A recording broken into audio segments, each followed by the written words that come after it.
উদয়নগর নামক এক গ্রামে রামু নামের এক গরিব কৃষক ছিল। তার একটি ছোট্ট জমি ছিল। সে ওই জমিতে চাষ করে তার পরিবারের সঙ্গে সুখে শান্তিতে জীবন কাটাতো। রামুর পরিবার অনেক ছোট ছিল। তার পরিবারে তার মা শকুন্তলা, তার স্ত্রী লক্ষ্মী এবং তাদের ছোট্ট ছেলে পল্টুক নিয়ে রামু থাকতো। রামু অনেক পরিশ্রম করত, কিন্তু তাও রামুর ফসল ভালো হতো না, কারণ রামুর কাছে না ফসল ফলানোর জন্য ভালো বীজ ছিল, না ভালো জলের ব্যবস্থা ছিল। এই গ্রামে একজন অনেক বড় শেঠ থাকতো, যার নাম শেঠ আমির চাঁদ। শেঠ আমির চাঁদ অনেক লোভী মানুষ ছিল। আমির চাঁদ লোকেদের কিছু টাকা ধার দিত, আর যদি কেউ সেই সময়ের মধ্যে টাকা না দিতে পারত, তাহলে তাদের সমস্ত জমি জায়গা শেঠ আমির চাঁদ ছিনিয়ে নিত। কিছুদিন পর গ্রামে অকাল পড়ে। জলের একটা ফোঁটাও মাটিতে পড়ে না, গোটাই শুকিয়ে যায়। রামুর ফসলও নষ্ট হয়ে যায়। রামুর কাছে খাবারের জন্য কোনো কিছু ছিল না। রামুর অবস্থা দিন দিন খারাপ হতে থাকে।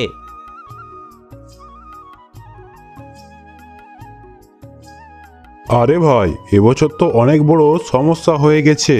আমাদের সব ফসল নষ্ট হয়ে গেছে। এখন আমরা কি করব? আরে হ্যাঁ রামু, আমারও সমস্ত ফসল শুকিয়ে গেছে। বাচ্চাদের খাবার জন্য ঘরে কোনো খাবার নেই। বুঝতে পারছি না এই সমস্যার হাত থেকে কেমনভাবে আমরা বেরোবো। সরকার তো অনেক কিছু করার কথা বলেছিল, কিন্তু কই এখনো অবধি কোনো কিছুই হয়নি। এখন তো আমাদেরকেই কিছু একটা করতে হবে, না হলে আমরা না খেতে পেয়ে মরে যাব যে। আমার মনে হয় আমাদের একবার শেঠজির সঙ্গে কথা বলা দরকার। চলো একবার সবাই শেঠজির কাছে, শেঠজি আমাদের সাহায্য করবে। আরে রামু, ওই শেঠজির কাছে তো ভুলেও যেও না, ও এক নম্বরের ঠকবাজ মানুষ। কিছুদিন আগেই মোহন শেঠজির কাছে কিছু টাকা ধার নিয়েছিল। শেঠজি সেই টাকার এত সুদ বাড়িয়েছে, মোহন তার সুদ দিতে পারেনি। তাই শেঠ আমির চাঁদ মোহনের ওই জমি নিজের নামে করিয়ে নিয়েছে। তাহলে আমরা এখন কি করব? আমাদের কাছে তো এখন একটাও টাকা পয়সা নেই। টাকা পয়সা তো দূরের কথা, খাবারের জন্য চাল ডালও নেই। যাই হোক, এখন তো আমাদের একমাত্র শেঠজিই ভরসা। এখন কিছু টাকা ওনার কাছ থেকেই চেয়ে নিচ্ছি, পরে যা হবে পরে দেখব। আরে রামু ভাই, আমার কর্তব্য ছিল তোমাকে সতর্ক করা, আমি করে দিয়েছি।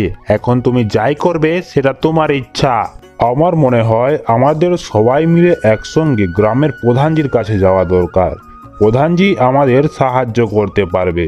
ঠিকই বলেছ, আমরা সবাই মিলে একজুট হয়ে এই সমস্যার সমাধান করতে পারি। আমরা সবাই প্রধানজির বাড়িতে যেয়ে আমাদের সমস্যা বলি।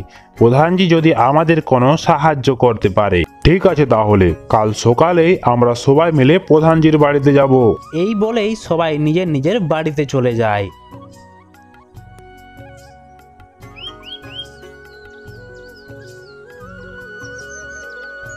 সকাল হলেই সবাই প্রধানজির বাড়িতে পৌঁছে যায়, কিন্তু সেখানে সবাই জানতে পারে প্রধানজি এখন বাড়িতে নেই।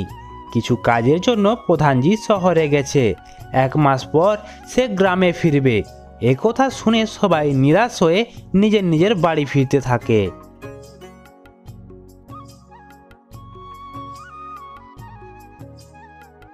আরে লক্ষ্মী, এখন কি হবে? আমাদের সমস্ত ফসল যে নষ্ট হয়ে গেছে, খাওয়ার জন্য কোনো কিছুই বেঁচে নেই। আমরা যদি কোথাও সাহায্য না পাই, তাহলে আমরা না খেতে পেয়ে মরে যাব যে। আরে আপনি এত চিন্তা করবেন না, ভগবান এতদিন আমাদের রক্ষা করেছে, ভবিষ্যতেও আমাদের রক্ষা করবে। আপনি ধৈর্য রাখুন।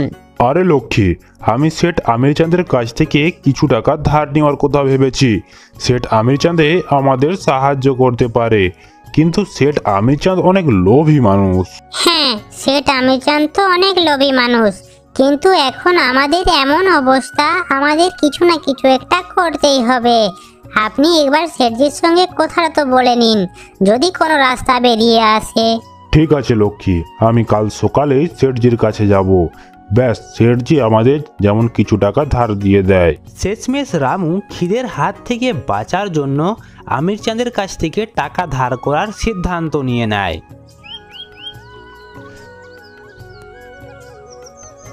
সকাল হলেই রামু শেঠ আমির চাঁদের বাড়ির দিকে রওনা দেয়।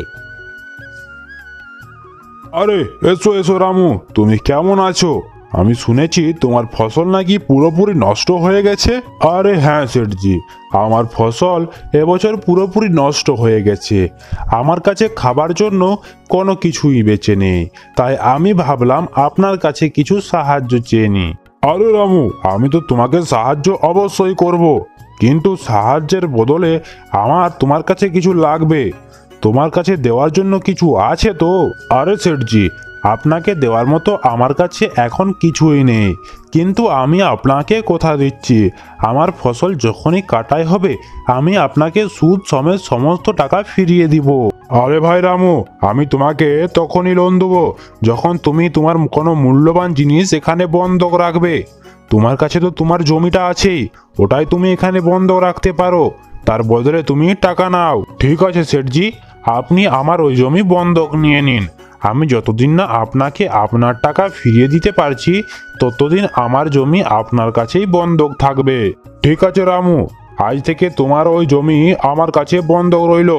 যদি তুমি সময়ের মধ্যে আমার সমস্ত টাকা না ফিরিয়ে দিতে পারো তাহলে তোমার ওই জমি আমার হয়ে যাবে। আমি আপনাকে কথা দিচ্ছি সেঠজি, আমি সময়ের মধ্যেই সমস্ত টাকা আপনার সুদ সমেত ফিরিয়ে দিব। ঠিক আছে রামু, তাহলে আমি তোমাকে কিছু টাকা দিয়ে দিচ্ছি। সেঠজি রামুকে কিছু টাকা দিয়ে দেয়। রামু ওই টাকায় চাষের জন্য ভালো বীজ আর খাবার জন্য কিছু চাল ডাল নিয়ে যায়। কি হলো, আপনি চলে এসেছেন? সেঠজি আপনাকে কিছু টাকা দিল? আরে লক্ষ্মী, সেঠজি আমাকে টাকা তো দিয়েছে, কিন্তু আমাদের ওই জমি সেঠজি বন্ধক নিয়ে নিয়েছে। আমি যদি সময়ের মধ্যে টাকা না দিতে পারি তাহলে সেঠজি আমার ওই জমি নিজের নামে করিয়ে নেবে।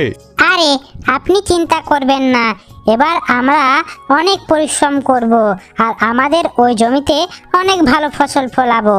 ঠিকই বলেছো লক্ষ্মী, আমরা দুজনে যদি কষ্ট করে চাষ করি তাহলে আমরা অবশ্যই আমাদের জমিতে ভালো ফসল ফলাতে পারবো। লক্ষ্মী, এই ব্যাগটা নাও, এখানে চাষের জন্য কিছু বীজ আছে আর খাবারের জন্য কিছু রাশন আছে। কাল সকালে উঠে আমি এই বীজ নিয়ে যাব, কাল সকালে এই বীজ আমি জমিতে লাগাবো। তার পরের দিন থেকে রামু তার জমিতে প্রচুর পরিশ্রম করতে লেগে যায়। কিছু মাস পরেই রামুর ফসল পেকে রেডি হয়ে যায়। ভালো বীজ রোপণ করার ফলে রামুর ফসল গ্রামের সব থেকে ভালো হয়। দেখো লক্ষ্মী, আমাদের ফসল কত ভালো হয়েছে। এই ফসল আমরা বিক্রি করে শেঠ আমির চাঁদের সমস্ত টাকা দিয়ে দিতে পারবো। আরে হ্যাঁ, আমাদের ফসল সব থেকে ভালো হয়েছে। আজ থেকে আমরা ফসল কাটার কাজ শুরু করে দিব। তারপর রামু ফসল কাটার কাজ শুরু করে দেয় আর সেই ফসল বিক্রি করে রামু প্রচুর টাকা পায়। আরে লক্ষ্মী, আমি ফসল বিক্রি করে অনেক টাকা পেয়েছি। হ্যাঁ, আমি তো আপনাকে বলেছিলাম ভগবান একদিন আমাদের ঠিক সাহায্য করবে। চলুন আমরা এই টাকা শেঠ আমির চাঁদকে দিয়ে আসি। তারপর তারা দুজন শেঠ আমির চাঁদের বাড়ির দিকে রওনা দেয়। শেঠজি, এই নাম আপনার টাকা, যেটা আমি আপনার কাছ থেকে নিয়েছিলাম। এটা আমি সুদ সমেত আপনাকে ফিরিয়ে দিচ্ছি। তারপর রামু আমির চাঁদকে ওই টাকা দিয়ে দেয়। আরে রামু, এখানে তো অনেক কম টাকা আছে, তুমি সময়ের মধ্যে আমাকে টাকা দিতে পারোনি, তাই তোমাকে আরো টাকা দিতে হবে। আরে সেঠজি, আপনি তো আমাকে কোনো নিশ্চিত সময় বলেননি। আপনি তো আমাকে বলেছিলেন যখন তোমার কাছে টাকা আসবে তখন তুমি আমাকে সমস্ত টাকা দিয়ে দিবে, আর এখন আপনি বলছেন আমি আপনাকে সময়ের মধ্যে টাকা দিতে পারিনি। আমার কাছে যখনই টাকা এসেছে আমি তখনই আপনাকে সমস্ত টাকা দিয়ে দিয়েছি। আরে দেখো রামু, এই কাগজে তো পরিষ্কার লেখা আছে, যদি তুমি 1 মাসের মধ্যে আমার সমস্ত টাকা না দিতে পারো তাহলে তোমাকে আরো 20% এক্সট্রা টাকা দিতে হবে। আপনি এটা অন্যায় করছেন, আমরা আপনাকে পুরো টাকা দিয়ে দিয়েছি, আপনি আমাদের সাথে এমন করতে পারেন না। যদি তোমরা তোমাদের জমি ছাড়াতে চাও তাহলে তোমাদেরকে আরো 20% টাকা আমাকে দিতে হবে, না দিলে আমি তোমাদের জমি ছাড়িয়ে নেব। এখন তো আমরা চলে যাচ্ছি, কিন্তু আমরা আমাদের জমি অবশ্যই ফিরিয়ে আনবো। আর আপনার মতো বেঈমান মানুষের কথা আমরা সারা গ্রামে জানাবো যে কেমনভাবে আপনি সাদাসিধা কৃষকদেরকে ঠকান। তারপর রামু আর লক্ষ্মী শেঠ আমির চাঁদের বাড়ির থেকে বেরিয়ে যায় আর গ্রামের সকলকে বলতে থাকে শেঠ আমির চাঁদ তাদেরকে কেমনভাবে ঠকিয়েছে। এই কথা শুনে গ্রামের সকল কৃষক অনেক রেগে যায়। এই শেঠ আমির চাঁদ নিজেকে কিভাবে, যদি এরকম চলতে থাকে তাহলে দেখবে ওই শেঠ আমির চাঁদ সমস্ত কৃষকদেরকে একদিন মেরেই ফেলবে। আমাদের ওই শেঠজির উপরে কিছু না কিছু একটা ব্যবস্থা করতেই হবে। হ্যাঁ, কিছু তো একটা করতেই হবে, কিন্তু সবার আগে এখন এটাই ভাবো ওই রামুর জমি ওই শেঠজির হাত থেকে কেমন ভাবে এখন ছাড়াবো। আরে আমার মনে হচ্ছে আমাদের পঞ্চায়েতে যাওয়া দরকার আর প্রধানজিকে সব বলা দরকার। আরে না না না, আমাদের সবাই মিলে একবার আমির চাঁদের বাড়িতে যাওয়া দরকার। ও যদি ভালোই ভালোই সব মেনে নেয় তাহলে ঠিক আছে, না হলে আমরা সবাই পঞ্চায়েতে যাব। তারপর সবাই মিলে শেঠ আমির চাঁদের বাড়িতে পৌঁছে যায়। আরে আমির চাঁদ বাবু, আপনি এখনো রামুর জমি কেন নিজের কাছে রেখেছেন? আপনি রামুর জমি ফিরিয়ে দিন। রামু তো আপনাকে সমস্ত টাকা দিয়ে দিয়েছে। আরে তোমাদেরকে কে বলেছে রামু আমাকে সমস্ত টাকা ফিরিয়ে দিয়েছে? রামু আমাকে কিছু টাকা দিয়েছে, সুদের টাকা এখনো বাকি আছে। ওই টাকা যতদিন না আমি না পাচ্ছি ততদিন আমি রামুর জমি ফিরিয়ে দিব না। আরে শেঠজি, এটা তো আমরা খুব ভালোভাবেই জানি আপনি সুদের নামে আমাদের মতো গরিব চাষিদের উপর অনেক অত্যাচার করেন। যদি আপনি রামুর জমি ভালোই ভালোই ফিরিয়ে না দেন তাহলে আমরা পঞ্চায়েতে যাব। আর যদি আমরা একবার পঞ্চায়েতে যে আপনার নাম পঞ্চায়েতে নিই তাহলে তো আপনি খুব ভালোভাবেই জানেন আপনার পুরো গ্রামে কতটা বদনাম হতে পারে। ভালোই ভালোই যদি আপনি রামুর জমি ফিরিয়ে না দেন তাহলে আমরা আজকেই পঞ্চায়েতে যাব। পঞ্চায়েতের নাম শুনেই শেঠ আমির চাঁদ অনেক ভয় পেয়ে যায়। যদি এই ব্যাপারটা পঞ্চায়েতে পৌঁছে যায় তাহলে পুরো গ্রামে আমার অনেক বদনাম হবে। না না না, আমি এমন হতে দিব না। মনে হচ্ছে এই রামুর জমি আমাকে ফিরিয়ে দিতেই হবে। এক কাজ করি, রামুর জমি আমি ফিরিয়েই দিই, কমসে কম পুরো গ্রামে আমার সম্মানটা তো থাকবে। আরে ভাই, তোমরা এত রাগছো কেন? একটা জমি এই তো বটে। আরে ভাই রামু, আমি তোমাকে তোমার জমি ফিরিয়ে দিচ্ছি, আর তোমাকে কোনো সুদেও দেওয়ার দরকার নেই। তোমার সমস্ত টাকা আমি মাফ করে দিচ্ছি। তারপর শেঠজি রামুকে তার জমি ফিরিয়ে দেয়। রামু আর গ্রামবাসী সকলেই খুশি হয়ে বাড়ি ফিরে যায়।